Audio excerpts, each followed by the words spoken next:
Hello dear fans. How to identify a constellation. No matter how good it is for a person here on Earth, he will still inevitably be drawn to distant stars and planets. Their enchanting light will never leave the human imagination alone.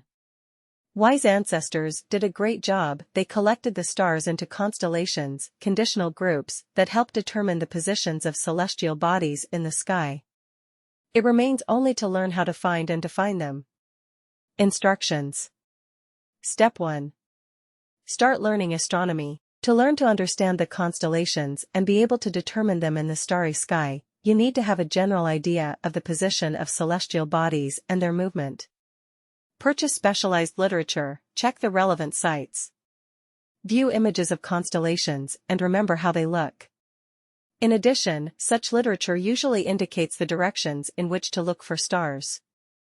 For example, in the winter the Big Dipper should be found in the northeast, and in the summer in the northwest. And by drawing conventional lines from one star in one direction or another, you can learn to find many other constellations. By the way, remember that in the starry sky no one will draw lines for you between the stars to make it easier for you to find the constellations you need. Remember not only the appearance of the constellations as they are shown in the pictures, but also the general position of the stars in these figures. Step 2. Get a map of the starry sky and hang it in your room. Constantly having such a tutorial in front of your eyes, you will quickly remember the location of the stars. Moreover, you will have the opportunity to constantly compare the picture that you see from the window in the real sky and on the map. Step 3. Practice as often as possible.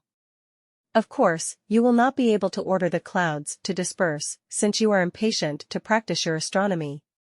But if the night is clear, never miss the opportunity to find familiar constellations. Step 4.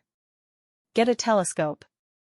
In general, if you have myopia and do not wear glasses, this should be your first point. It is simply impossible to see many constellations with the naked eye. A small telescope is a good place to start, perfect for this kind of nighttime observation. If you are seriously interested in astronomy, you may want to consider purchasing more expensive equipment. Thanks for watching.